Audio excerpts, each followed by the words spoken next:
आज ही विमल ने एक बंगला खरीदा है। माँ बेटी और पत्नी को लेकर शिफ्ट होना है। पंडित जी को बुलाया है गृह प्रवेश की पूजा के लिए, लेकिन अचानक पंडित जी की तबीयत खराब हो जाती है। विमल कहता है, माँ अब क्या किया जाए? पंडित जी तो पूजा करने नहीं आए, तो घर के अंदर कैसे चला जाएगा? वैसे तो ये शुभ अशुभ भूत पिशाच मैं नहीं मानता, लेकिन आपकी जीत की वजह से मैं ये सब कर रहा हूँ।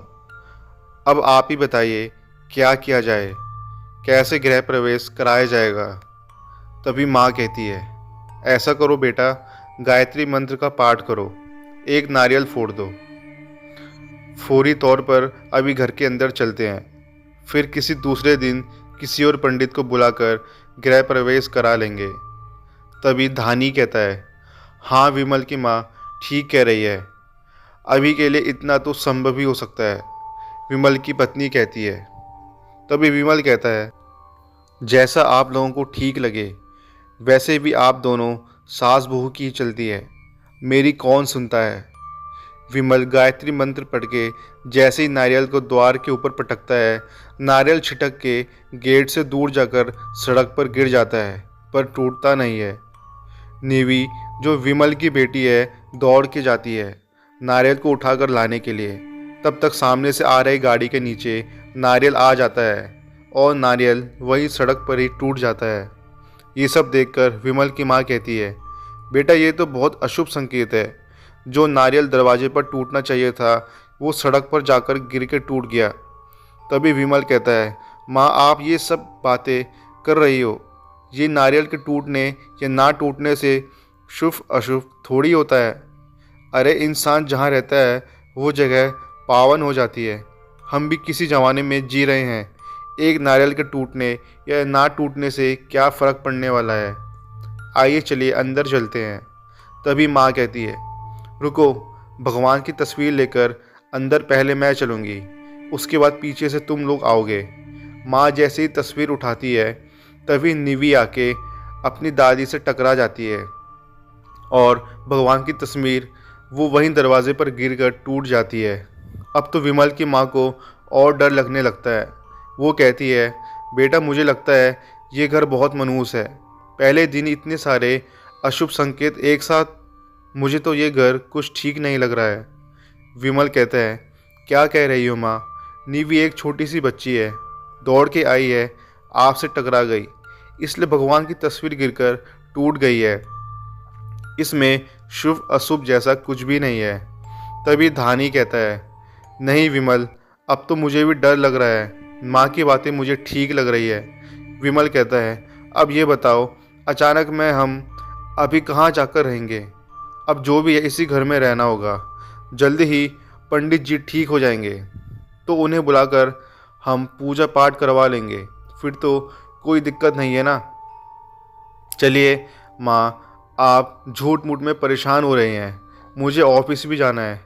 और सभी घर के अंदर आ जाते हैं, साथ में लाया हुआ नाश्ता साथ बैठकर करते हैं। उसके बाद विमल ऑफिस के लिए तैयार होकर निकल जाता है। लगभग 2 महीने से विमल का ट्रांसफ़र शिमला में हो गया था। ऑफिस के काम में बहुत बिजी रहने की वजह से एक किराए का मकान भी नहीं ले पा रहा था। एक दिन ब्रोकर ने कहा कि साहब जैसा घर आपको चाहिए किराए पर तो नहीं मिल रहा है, हाँ खरीदना चाहते हैं तो एक बंगला बिकाऊ है, चलकर देख लीजिए, अच्छा लगे तो खरीद लीजिएगा। विमल सोचता है चलकर देख लेने में क्या हर्ज है, शायद बंगला पसंद ही आ जाए। जब विमल बंगला देखता है तो उसे पसंद आ जाता है। विमल ब्रोकर से कहता है कि बंगले के ओनर से बात करो, अगर बात बन जाती है तो मैं ये बंगला खरीद लूँगा। ब्रोकर ओनर से बात करके विमल को सारी डिटेल्स दे देता है। विमल को बंगला तो पसंद आ ही, बजट में भी था, तो उसकी खुशी का ठिकाना नहीं था। कुछ पैसे बैंक में पहले से पड़े थे जो कम पड़ रहे थे, वो कंपनी में पीएफ से निकाल कर ये बंगला खरीद लेता है। बंगले की असली ओनर मिसेज निशा 3-4 साल पहले ही कहीं चली गई है। उनका दिमागी संतुलन कुछ ठीक नहीं रहता था, तब से ये बंगला यूं ही खाली पड़ा है। अब उनके पति मिस्टर दुष्यंत इस बंगले को बेचना चाहते हैं, क्योंकि बहुत दिन हो गए निशा अभी तक घर वापस नहीं आई। इतना बड़ा और खूबसूरत बंगला इतने कम दाम में विमल थोड़ी भी देर नहीं करना चाहता था, इसलिए पीएफ निकाल के उसने ये बंगलो खरीद लिया है। विमल की पूरी फैमिली आकर यहाँ पर शिफ्ट होने वाली है। ये जानकर ब्रोकर ने कुछ मजदूरों को लगाकर बंगलों की साफ सफाई करवा दी थी, जिसमें विमल, उसकी माँ, पत्नी और बेटी रहने के लिए आ गए हैं। विमल आज ऑफिस पहुँचता है तो आज बहुत देर हो चुकी है। सीधी बस के केबिन में चला जाता है और कहता है, सॉरी सर, आज आने में थोड़ी देर हो गई। तभी विमल कहता है, आज ही मैंने अपनी फैमिली वालों को अपने शहर से बुलाकर यहाँ एक बंगलों में शिफ्ट किया है, इसलिए थोड़ी देर हो गई। तभी बॉस कहता है, देखो विमल, तुम जानते हो मुझे कि मैं टाइम का कितना पंक्चुअल हूँ, और वहीं पंक्चुअलिटी मैं अपने एम्प्लॉयर में भी देखना चाहता हूँ। तभी विमल कहता है, यस सर, आगे से ध्यान रखूँगा, कहकर अपने केबिन की तरफ बढ़ जाता है। धानी कहता है, किचन का सामान सेट करने में लगी है। माँ भी अपने कान्हा जी और बाकी देवताओं की तस्वीर मंदिर में लगाने की तैयारी में लगी है, पर कुछ समझ में नहीं आ रहा है कि तस्वीरें को किस तरीके से लगाएं, इसलिए सारी तस्वीर को इकट्ठा करके रख देती है और धानी से कहती है, धानी बेटा, जब विमल आएगा तो मंदिर की सारी तस्वीरें सेट करवा लेना, मुझे कुछ समझ में नहीं आ रहा है। धानी जी, माँ आप टेंशन मत लीजिए, विमल आएंगे तो मैं सब सेट करवा लूँगी, आप तब तक आराम कर लीजिए, थक गई होंगी। विमल की माँ अपने कमरे में जाकर आराम करने लगती है। जैसे ही एक झपकी आती है, ऐसा लगता है कोई उनका पैर पकड़कर खींचकर बिस्तर से नीचे गिराने की कोशिश कर रहा है। माँ जी अचानक से उठ के बैठ जाती हैं, आसपास देखती हैं तो कोई नहीं दिखाई दे रहा है, तो सोचती हैं शायद ये मेरा वहम है, भला इस भरी दोपहरी में कौन यहाँ आ सकता है। चलो धानी से ही पूछ लेती हूँ, शायद उसे कोई काम रहा हो और उसी ने मेरा पैर पकड़कर खींचा हो, वो तो अक्सर ऐसा ही काम करती रहती है। विमल की माँ धानी से पूछती है, धानी बेटा, अभी तुम मेरे कमरे में आई थी क्या? धानी कहती है, नहीं तो माँ, मैं तो कब से अपने कामों में उलझी पड़ी हूँ, अभी तक कुछ समझ में नहीं आ रहा है कि क्या कैसे सेट करूँ। माँ कहती है, नहीं कुछ नहीं, बस ऐसे ही पूछ बैठी, मुझे लगा शायद तुम मेरे कमरे में आई थी। चलो अब मैं उठ गई हूँ तो सोच रही हूँ क्यों ना मंदिर ही सेट कर लूँ। धानी कहती है, ठीक है माँ, मैं तब तक दूसरे काम निपटा ले रही हूँ, आप धीरे धीरे सेट कीजिए, तब तक विमल भी आ जाएंगे, आपकी मदद कर देंगे। फिर दोनों अपने अपने कामों में लग जाती हैं। शाम हो गई है तो धानी सोचती है जाके मार्केट से सब्जी और कुछ ज़रूरत का सामान ले आऊँ, और फिर माँ को बताकर मार्केट के लिए निकल जाती है। रास्ते में उसको पास में ही रहने वाले पड़ोसी मिस्टर जोशी मिल जाते हैं। मिस्टर जोशी कहते हैं, आप इस कॉलोनी में नई आई हैं क्या? धानी कहती है, हाँ, हम वो खाली पड़े बंगले में आज ही शिफ्ट हुए हैं। मिस्टर जोशी कहते हैं, शायद रेंट पर लिया है। धानी कहती है, नहीं, खरीद लिया है। फिर मिस्टर जोशी कुछ नहीं बोलते हैं और आगे निकल जाते हैं। धानी सोचती है, इनको ऐसी क्या जलन हो गई कि आगे कुछ बोले ही नहीं। चलो मुझे क्या है, जब बोलना होगा खुद ही बोलेंगे, और मार्केट से सामान लेकर घर चली जाती है। घर आती है तो विमल भी घर आ चुका होता है। उसे चाय नाश्ता देती है और कहती है कि आप माँ के साथ मिलकर घर का मंदिर सेट कर दीजिए। विमल नाश्ता करके माँ के साथ मंदिर सेट करने लगता है, पर दीवार में जब भी कील ठोकने की कोशिश करता है, कील अंदर नहीं घुसती है। थक हार कर कील को नीचे रख देता है और कहता है, माँ, कल मैं नई ड्रिल मशीन खरीद के लाऊंगा तो दीवार में छेद कर दूंगा। माँ कहती है, अरे नई लाने की क्या ज़रूरत है, तू अभी जा किराए पर लेकर आ जा, आज की पूजा मैं कैसे करूँगी। ठीक है मैं, आप इंतज़ार कीजिए, मैं बाज़ार जाकर भाड़े पर ड्रिल मशीन लेकर आता हूँ, या फिर मिले तो किसी आदमी को लेकर आ जाता हूँ, वो दीवार में छेद कर देगा। इतना कहकर विमल मार्केट की तरफ चला जाता है। थोड़ी देर में एक आदमी को साथ लेकर आता है और कहता है, दीवार पर फ़ोटो लगानी है भगवान की, तो ड्रिल मशीन से छेद करके कीले गाड़ दो।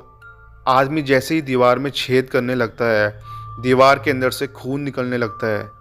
आदमी डर जाता है और चिल्लाने लगता है, साहब ये देखिए, दीवार से खून निकल रहा है, मैं इस दीवार में छेद नहीं करूँगा। और डर के वो उस घर से भाग जाता है। विमल को भी बड़ा आश्चर्य होता है कि भला दीवार के अंदर से खून कैसे निकलने लगा, ऐसा क्या है इस दीवार के अंदर। अब तो विमल की माँ भी डर जाती है और कहती है, विमल तो तुरंत जा और पंडित जी को लेकर आ, नहीं तो मैं ये घर छोड़कर चली जाऊंगी। मुझे इस घर में कुछ ठीक नहीं लग रहा है। मुझे पता नहीं क्यों पहले से ही ऐसा आभास हो रहा था, ये घर ठीक नहीं है, पर तेरी जीत की वजह से मुझे अंदर जाना पड़ा। पर अब बिना पंडित जी को दिखाए मैं और बहू इस घर में नहीं रहेंगे। माँ के कहने पर दूसरे दिन सुबह ही विमल पंडित जी को बुला लाता है। पंडित जी घर में ध्यान लगाकर गंगा जल छिड़कते हैं तो घर में एक अदृश्य आत्मा के होने का एहसास होता है। फिर से ध्यान लगाते हैं तो पता चलता है कि कोई आत्मा है जो बहुत दुखी है और कुछ कहना चाहती है। पंडित जी कहते हैं, पहले आसपास के लोगों से पता करें कि यहाँ कौन रहता था और कहाँ गया। पंडित जी की बातें सुनकर धानी को मिस्टर जोशी की बातें याद आती हैं। वो विमल को मिस्टर जोशी से हुई मुलाकात के बारे में बताती है और कहती है कि शायद उन्हें इस बारे में सब पता हो। कल सुबह ही पंडित जी को लेकर उनसे मिलना चलते हैं। रात जैसे तैसे डर की ही गुजरती है। सुबह विमल पंडित जी को भी फ़ोन करके बुला लेता है। विमल, धानी और पंडित जी तीनों ही मिस्टर जोशी के घर पहुंचते हैं। थोड़ी देर बेल बजाते हैं तो मिसेज जोशी आकर दरवाज़ा खोलती हैं। मिसेज जोशी जी कहती हैं, जी कहिए, किससे मिलना है आप लोगों को। तो धानी कहती है, हमें मिस्टर जोशी से मिलना है। मिसेज जोशी कहती हैं, जी आइए, अंदर आइए। जोशी जी कहते हैं, अभी पूजा कर रहे हैं, अभी मैं उन्हें बुला लेती हूँ। तभी विमल कहता है, कोई बात नहीं, आराम से पूजा कर लेने दीजिए, हम तब तक बैठते हैं। मिसेज जोशी अंदर चली जाती हैं। थोड़ी ही देर में मिस्टर जोशी अपनी पूजा ख़त्म करके बाहर आते हैं। बाहर धानी को देखते हैं तो कहते हैं, मैं जानता था आप जल्दी मुझसे मिलने ज़रूर आएंगी। धानी कहती है, आप ऐसा कैसे कह सकते हैं। तभी जोशी कहते हैं, उस बंगले में आने वाला इंसान बड़ी मुश्किल से ही रात गुजार पाता है। उसे इस शहर में लोग भूत बंगला कहते हैं। तभी तो ऐसी लोकेशन पर होते हुए भी आपको इतने सस्ते में मिल गया। आपको कुछ अजीब नहीं लगा। तभी विमल मिस्टर जोशी जी को बात का जवाब देते हुए कहते हैं, नहीं, मैं तो अभी अभी दूसरे शहर से आया हूँ। मुझे इस बंगले के बारे में कुछ भी नहीं पता था और मुझे रहने के लिए घर की ज़रूरत थी, इसलिए मैंने इस बंगले को ख़रीद लिया। मुझे नहीं पता था कि ये कोई भूत बंगला है। पर लोग इसको भूत बंगला क्यों कहते हैं। आप तो यहाँ बहुत दिनों से रहते हैं, आपको तो सब कुछ पता ही होगा। मिस्टर जोशी जी कहते हैं, ज़्यादा कुछ तो मुझे भी नहीं पता, पर इतना पता है कि जो इस बंगले की मालकिन थी, रिद्धिमा, बहुत ही प्यारी लड़की थी। पर अपने पापा से बगावत करके उसने एक लड़के से शादी कर ली। कुछ दिनों तक तो सब कुछ ठीक चलता रहा, लेकिन कुछ दिनों के बाद ही रिद्धिमा बीमार सी रहने लगी। ऐसा लगता था कि कोई नशीली दवा ले रही हो। वो अक्सर पागलों जैसे बर्ताव करती रहती थी। हर कोई को देखकर उसे हैरानी थी कि इतनी सुशील लड़की अचानक से पागलपन के दौरे में कैसे आ गई। फिर कुछ दिनों बाद ही वो शहर से गायब हो गई और इस बंगले में भी फिर कभी लौट के नहीं आई। कुछ दिनों बाद उसका पति आया और साथ में एक दूसरी औरत भी थी। उन लोगों ने बंगले को बेचने की तलाश शुरू कर दी। कई लोगों ने इस बंगले को खरीदने की कोशिश की और ख़रीद भी लिया, लेकिन कोई एक दो रात से ज़्यादा इस बंगले में नहीं रह पाया। धीरे धीरे लोगों ने इस बंगले को भूत बंगला कहना शुरू कर दिया। सच्चाई क्या है किसी को नहीं पता, पर तब से लोग इस बंगले की तरफ जाना भी नहीं चाहते हैं। कल मैडम को मैंने देखा इस बंगले से निकलते हुए, तो मैंने यूं ही पूछ लिया था।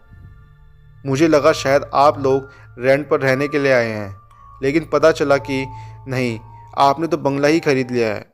फिर मैं आप लोगों की खैरियत की ईश्वर से दुआ करने लगा।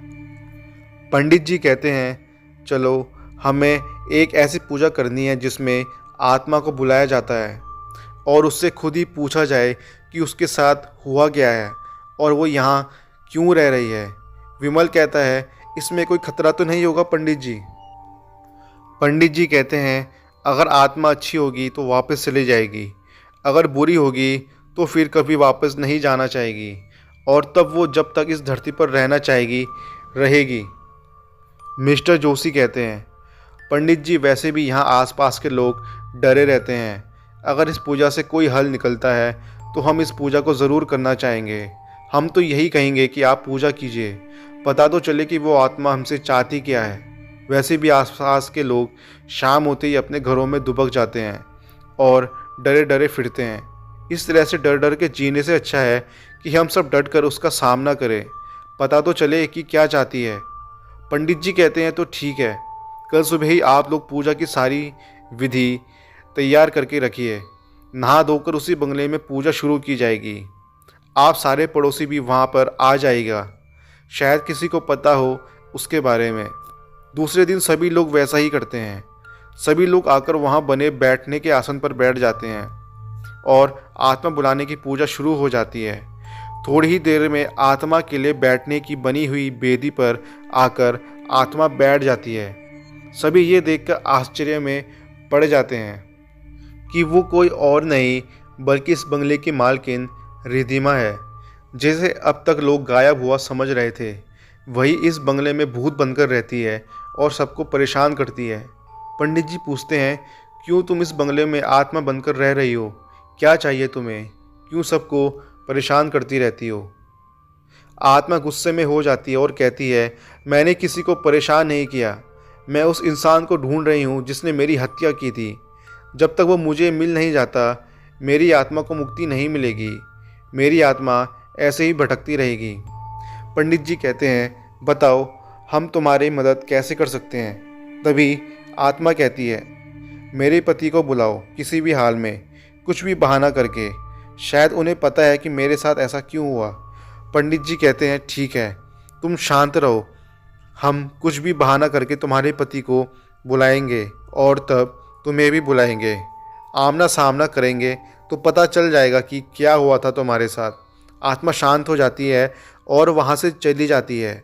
पंडित जी विमल से कहते हैं कि प्रॉपर्टी के कागज में कुछ भी गड़बड़ी बताकर तुम आत्मा के पति को बुलाओ।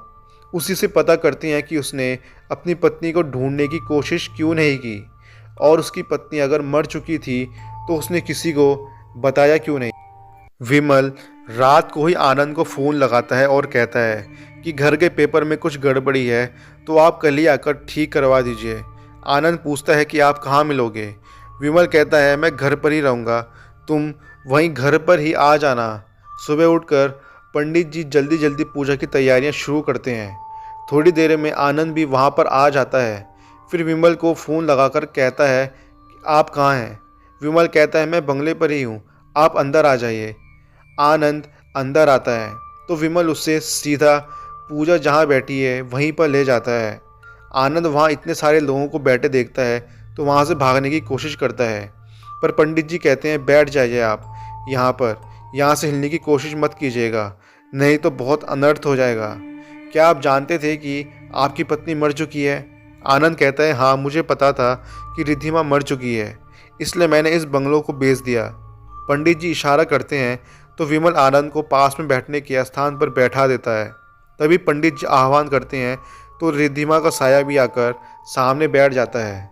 रिद्धिमा के साये को देखकर आनंद भागने की कोशिश करता है तो पंडित जी उसके ऊपर अभिमंत्रित जल छिड़क देते हैं, जिसकी वजह से वो सम्मोहन की स्थिति में आ जाता है और आकर फिर से पूजा की बेदी पर बने स्थान पर बैठ जाता है। पंडित जी रिद्धिमा की आत्मा से कहते हैं कि अब तुम जो भी पूछना चाहती हो अपने पति से पूछ सकती हो। रिद्धिमा पूछती है, आनंद, क्या आपको पता था कि मैं मर चुकी हूँ? आनंद कहता है, हाँ, मुझे पता था कि तुम मर चुकी हो। तो फिर रिद्धिमा आनंद से पूछती है, तुम्हें कैसे पता चला कि मैं मर चुकी हूँ? तो आनंद रिद्धिमा की बात का जवाब देते हुए कहता है, इसीलिए कि जिन लोगों ने तुम्हें मारा उन्हें मैंने ही भेजा था।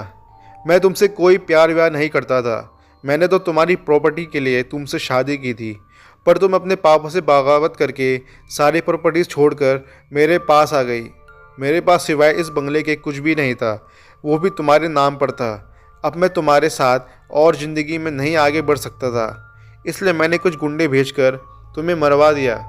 आनंद आगे बोलता है, मैंने ही उन गुंडों से कहा था कि तुम्हें उस बंगलों में दीवार बनाकर चुन दे, ताकि ना तुम्हारी कहीं लाश मिलेगी, ना तुम्हारे गायब होने की कोई खबर। पर मुझे क्या पता था कि इस तरह तुम आत्मा के रूप पर भटकती नजर आओगी। मैंने बहुत सारे लोगों को इस बंगले को बेचने की कोशिश की, पर तुमने सबको डराकर भगा दिया। उसी समय विमल डीलर से मिलने गया था, मकान किराए पर लेने। मैंने विमल और डीलर की बातें सुन ली थी। मैंने जानबूझकर बंगले का दाम सस्ता कर दिया, ताकि विमल को सस्ते बंगले के बारे में पता चल जाए और वो बंगला खरीद ले। मैंने जैसा सोचा था वही हुआ। विमल ने सस्ता समझकर ये बंगला खरीद लिया और मुझे मेरे पैसे मिल गए। रिद्धि माँ आनंद के मुंह से अपने लिए ऐसी बातें सुनती है तो क्रोधित हो जाती है और उसके निर्जीव शरीर को उठा उठा कर उछालने लगती है। ये देखकर सभी लोग डर जाते हैं। पंडित जी रिद्धि माँ की आत्मा को शांत कराते हैं और कहते हैं, इसे मारकर तुम्हें कुछ नहीं हासिल होगा। तुम इसे पुलिस में पकड़वा देते हैं। इसके साथ जो करना होगा वो पुलिस करेगी। रिद्धि माँ कहती है, नहीं, जिसने मेरी ज़िंदगी की वैल्यू नहीं समझी उसे जीने का कोई हक नहीं है। मैंने तो इससे सच्चा प्यार किया था, पर इसने मेरी दौलत के लिए मुझसे प्यार किया था। मेरे पापा ने कितना मुझे समझाया, पर मैं इसके प्यार में अंधी हो गई थी। इसके साथ अपने जीवन में आगे बढ़ गई, पर नहीं पता था कि जिसके लिए मैं अपने अपनों को ठुकरा रही हूँ वो मेरे साथ ऐसा करेगा। अपनी गलती के लिए सज़ा मुझे इसे खुद ही देना पड़ेगा। और वो आनंद को पटक पटक के मार डालती है। पंडित जी कहते हैं, अब तो तुम्हारा बदला पूरा हो गया है ना, अब जाओ, मुक्त हो जाओ। धरती की मोह माया और बंधन को छोड़कर अपने मृत्युलोक में वापस लौट जाओ। तो दोस्तों, ये थी आज की कहानी। उम्मीद है आपको ये कहानी पसंद आई होगी। तो मिलते हैं आपको अगली वीडियो में।